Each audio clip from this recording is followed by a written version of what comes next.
यादों के पुराने उजाले आंखों में महफूज रखना, दूर तक रात ही रात होगी, मुसाफिर तुम भी मुसाफिर हम भी, फिर किसी मोड़ पर मुलाकात होगी। जी हाँ, ये वाक्य हैं हरियाणा के पूर्व शिक्षा मंत्री प्रोफेसर रामविलास शर्मा के, जिन्होंने हरियाणा में मची हुई सियासी उथल पुथल के बीच दुष्यंत चौटाला को कहीं ना कहीं एक संदेश देने की कोशिश की है। क्योंकि 2024 के लोकसभा चुनाव से पहले हरियाणा में जिस तरीके से नायब सिंह सैनी की सरकार अल्पमत में दिखाई दे रही है, कहीं ना कहीं बीजेपी के लिए मुश्किलें खड़ी करते हुए नजर आ रहे हैं। अब देखना यह होगा कि आखिरकार आगे आने वाले वक्त में दुष्यंत सिंह चौटाला का क्या कदम रहेगा। 2 लोकसभा सीटों की मांग यहां पर की जा रही थी, लेकिन बीजेपी हाईकमान ने दरकिनार करते हुए दुष्यंत चौटाला को सत्ता से बेदखल करने का काम किया। लिहाजा आज हरियाणा सरकार उस मोड़ पर आकर खड़ी हो गई है, जहां पर कहीं ना कहीं अल्पमत में यहां फ्लोर टेस्ट करने की चुनौती विपक्ष पेश कर रहा है और यहां पर भूपेंद्र सिंह हुड्डा तमाम विपक्षी दलों के साथ मिलकर सरकार बनाने की कोशिशों में जुटे हुए हैं। न्यूज रूम में इस वक्त मैं मौजूद हूं, तमाम सहयोगियों से जानने की कोशिश करेंगे कि हरियाणा का पॉलिटिकल सिनेरियो क्या रहेगा। लेकिन दुष्यंत चौटाला को वो बयान सुनिए जिसमें नायब सिंह सैनी पर लगातार सवाल खड़े करते नजर आ रहे हैं। सुनिए जरा।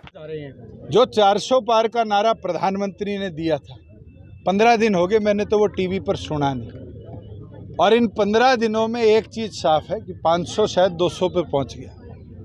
और आगे क्या होगा अगले 3 फेज ऑफ पोलिंग के अंदर, ये तो जनता बताएगी। मगर ये चीज़ साफ है कि भगदड़ जिस तरीके से मची हुई है, मुझे लगता है कि लोकसभा और लोकसभा के बाद और बुरा हाल भारतीय जनता पार्टी में होगा। तो दादा गौतम आए थे, भाजपा की भाषा बोल रहे थे, मेरे आगे बोले, फिर पूछूंगा। दुष्यंत जी, बीजेपी की वजह से जेजेपी का विरोध हो रहा है, क्या अब की बार भी बीजेपी के साथ नहीं करेगी? मैं तो ये बोल सकता हूँ, हमने प्रदेश को स्थिर सरकार देने के लिए अलायंस किया, 4.5 साल स्थिर दी, हमें तो 2 महीने हुए हैं।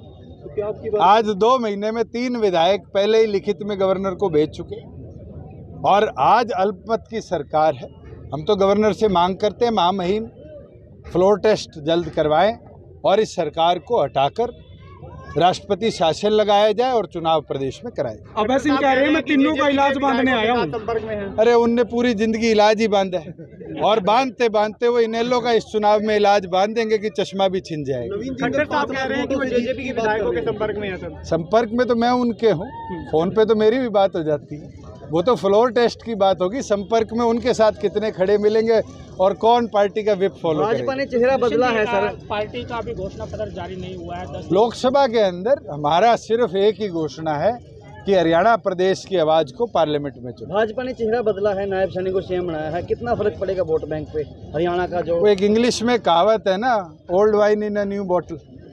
आज मुझे लगता है जनता समझ चुकी है कि नायब सैनी जी सिर्फ नई बॉटल है, उसके अंदर तो सारा कार्य जो है वो मनोहर लाल जी कर रहे हैं और धीरे धीरे जनता समझ भी रही है। और आपने देखा होगा, मैं तो करनाल की बता सकता हूं आपको कि पिछले 5 दिनों में पहले मनोहर लाल जी और नायब सैनी इकट्ठे घुमा करते थे, अब तो दोनों ने रास्ते अलग कर लिए। मुझे लगता है सैनी जी को भी पता चल गया कि कहीं मनोहर लाल जी को साथ लेके चलेंगे तो करनाल से। तो सुना आपने यहां पर नायब सिंह सैनी को लेकर दुष्यंत चौटाला ये कहते नजर आ रहे हैं कि आखिरकार बीजेपी हाईकमान को पता चल गया कि उनके दावे में कितना दम है और कितना विधायकों का समर्थन उनके साथ है। अमन जी मेरे साथ मौजूद हैं। अमन जी, क्या यहां पर जो लोकसभा चुनाव है ये गले की फांस बन करके आया, क्योंकि हरियाणा में सरकार धराशायी हुई और अब दुष्यंत चौटाला के लिए मुश्किलें बढ़ती नजर आ रही हैं? जाहिर बात है। और देखिए, बीजेपी लगातार इस माहौल को छुपाने का प्रयास कर रही थी, कहने के दबाने का प्रयास कर रही थी, क्योंकि आप देखें कि 2 महीने पहले जिस तरह से पूरी सरकार एक तरीके से डूबती हुई नजर आई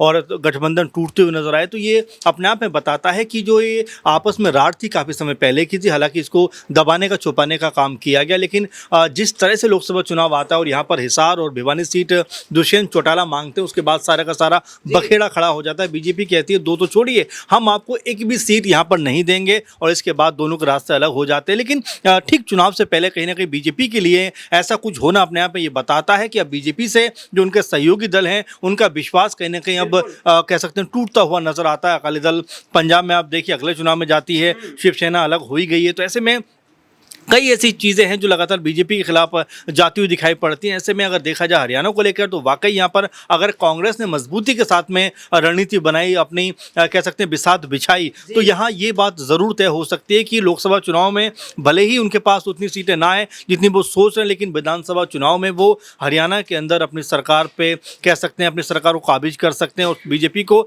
सत्ता से उखाड़ने का काम कर सकते हैं। क्योंकि बीजेपी के अंदर खाने में खुद कुछ जिस तरह की प्रॉब्लम नज़र आ रही है, अनिल विज अलग कुछ कहते हुए दिखाई पड़ते हैं, तो यहाँ पर नायब सिंह सैनी जो उनका कुछ और रुख नजर आता है, और जो तालमेल है यहाँ पर दिनेश जी वो बिगड़ता हुआ दिखाई पड़ता है, जिससे आप ये मानकर चलिए कि पूरी तरह से हरियाणा के अंदर बीजेपी अब कह सकते हैं जाल में फंसती हुई दिखाई पड़ रही है और आने वाले विधानसभा चुनाव में तो कम से कम उनकी स्थिति कोई बेहतर नजर नहीं आती। हरियाणा में विधानसभा के चुनाव भी होने हैं लोकसभा चुनाव के तुरंत बाद, और देखना ये होगा कि क्या नायब सिंह सैनी 6 महीने तक सरकार को बचा पाते। मनीष से अगला सवाल रहेगा।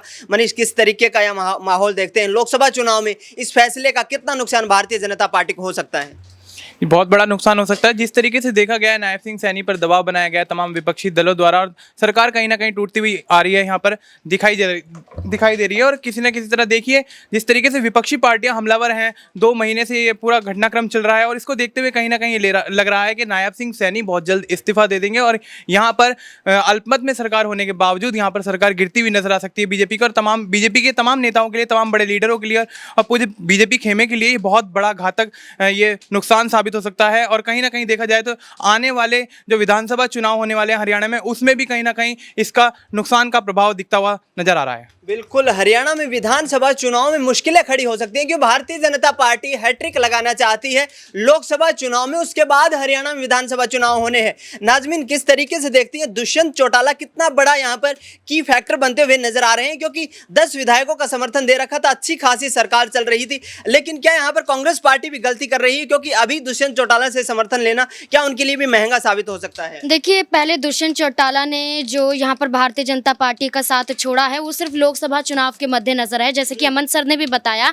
कि बात सिर्फ सीटों की थी। अगर सीटों की मांग यहाँ पर दुष्यंत चौटाला के जरिए की जा रही है, वो भी 2 से 3 सीटों की को लेकर हिसार सीट की बात की जाती है, तो कहीं ना कहीं अगर मांग की जा रही है दुष्यंत चौटाला द्वारा, अगर भारतीय जनता पार्टी चाहती है कि लोकसभा चुनाव में वो खुद अपनी ही पार्टी के प्रत्याशियों को उतारे, तो वो कहीं ना कहीं उन्हें सहन होता हुआ नजर नहीं आ रहा था, क्योंकि वो भी लोकसभा का चुनाव जीतना चाहते थे। क्योंकि विधानसभा चुनाव कई बार यहाँ पर दुष्यंत चौटाला की पार्टी द्वारा यहाँ पर लड़ा गया, जीता भी गया, लेकिन लोकसभा चुनाव के मद्देनजर कुछ सीटें चाहती थी, भारतीय जनता पार्टी ने नहीं दी, तो सीधे तौर पर गठबंधन तोड़ लिया गया। लेकिन जो कहा जा रहा है कि क्या कांग्रेस पार्टी गलती कर रही है, अगर कांग्रेस पार्टी जननायक जनता पार्टी के साथ समर्थन या गठबंधन करती हुई नजर नहीं आएगी, तो जो अभी तक भारतीय जनता पार्टी को अल्पमत में दिखाती हुई नजर आ रही थी, वो अल्पमत कहीं ना कहीं कांग्रेस पार्टी के पास ही साबित होता हुआ नजर आएगा। क्योंकि 30 विधायक उनके पास हैं। आप देखिए कि 3 निर्दलीय विधायक समर्थन देने उन्हें पहुंचे, अगर कुछ और विधायक भी अगर उनके पास आ जाते हैं तो वो आंकड़ा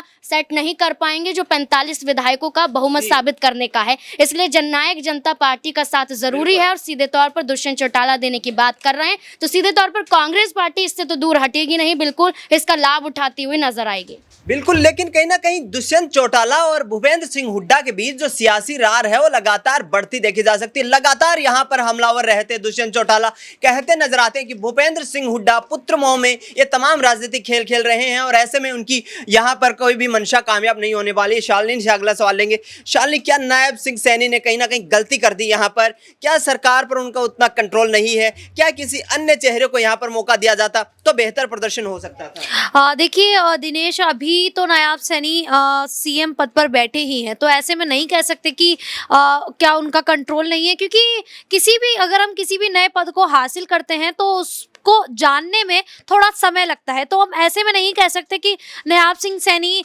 कंट्रोल नहीं कर पा रहे हैं। लेकिन हाँ, अगर बात की जाए कि किसी और चेहरे को मौका मिलता, तो ऐसे में अगर अनिल विज को देखा जाए तो कहीं ना कहीं जो मौका था वो अनिल विज का था सीएम की गद्दी पर बैठने का, लेकिन अनिल विज को वो मौका नहीं दिया गया और उनसे वो गद्दी छीन ली गई। ऐसे में कहीं ना कहीं अनिल विज की नाराजगी भी देखने को मिली थी एक समय पर। वो उनके जब उन्होंने ये मान लीजिए कि जब नायाब सिंह सैनी शपथ ग्रहण करने के लिए गए थे, उस समय वो वहां से उठकर अपने आवास पर चले आए थे। तो कहीं ना कहीं अगर अनिल विज को ये गद्दी दी जाती तो ऐसे में कह सकते हैं कि शायद जो नायाब सिंह सैनी नहीं कर पाए वो अनिल विज करके दिखा सकते थे। बिल्कुल, यहाँ पर अनिल विज वो काम करके दिखा सकते थे जो नायब सिंह सैनी नहीं कर पाए। ऐसे में कहीं ना कहीं हरियाणा में अब लोकसभा चुनाव के दौरान भारतीय जनता पार्टी को विपक्ष घेरने का प्रयास कर रहा है। माही से अगला सवाल लेंगे। माही, किस तरीके से देखती है? राव इंद्रजीत सिंह नाराज, ओम प्रकाश धनखड़ नाराज, अनिल विज नाराज, प्रोफेसर आमला शर्मा नाराज, और क्या यहाँ पर 10 की 10 लोकसभा सीट भारतीय जनता पार्टी जीत सकती है? देखिए, इसमें अभी ये साफ तौर पर नहीं कहा जा सकता दिनेश कि 10 से 10 सीटें जीत सकती है। जिस तरीके से दुष्यंत सिंह चौटाला खेल बिगाड़ने में लगे हुए हैं, ऐसे में भारतीय जनता पार्टी कहीं ना कहीं फंसती हुई नजर आ रही है। अब माना यही जा रहा है कि अगर दुष्यंत चौटाला जिस तरीके से निर्दलीय विधायक है, वहां पर अगर उनके साथ कुछ बड़ा खेला कर देते हैं तो कहीं ना कहीं भारतीय जनता पार्टी फंसते हुए नजर आ सकती है। लेकिन जैसे देखा जाए यहाँ पर नायब सिंह सैनी को लेकर 2 महीने के अंदर जो सवाल उठ रहे हैं, तो यहाँ विपक्ष की सरकार बनाने की कितनी यहाँ पर आशंकाएं, गुंजाइश नजर आती है? क्या भूपेंद्र सिंह हुड्डा दुष्यंत चौटाला के साथ मिलकर के कोई बड़ा खेल कर सकते हैं? जी, इसमें देखिए कोई दो राय नहीं है। दुष्यंत सिंह चौटाला जिस तरीके से मजबूती के साथ नायब सिंह के सैनी के ऊपर अपने आरोप लगाते हुए नजर आए कि उनके अंदर मुख्यमंत्री वाले कोई गुण नहीं है, लगातार ये बात कहते हुए नजर आ रहे हैं, तो कहीं ना कहीं एक सवाल के ऊपर, एक सरकार के ऊपर सवाल भी उठता हुआ नजर आ रहा है। तो भूपेंद्र हुड्डा अगर उनके साथ आ जाते हैं तो उसमें कोई दो राय नहीं होगी। दुष्यंत सिंह चौटाला जिस मजबूती के साथ खड़े हैं कांग्रेस पार्टी के साथ, तो ऐसे में माना जा रहा है कि हरियाणा में कुछ बड़ा खेला हो सकता है। हरियाणा में कोई बड़ा खेल हो सकता है, क्योंकि तमाम बीजेपी के नेता हो या फिर अन्य विपक्षी दल हो, ये कहते नजर आ रहे हैं कि आगामी वक्त में हम राज्यपाल के पास जाएंगे, वहां पर फ्लोर टेस्ट की मांग करेंगे। नायब सिंह सैनी के खिलाफ अभी तक आपको बता दें कि फ्लोर टेस्ट नहीं किया गया है। ऐसे में 6 महीने के दौरान में कभी भी विपक्ष इस मांग को आगे रख सकता है और विपक्ष यहां पर एकजुट होकर के कहीं ना कहीं नायब सिंह सैनी सरकार को धराशायी करने की कोशिशें कर रहा है।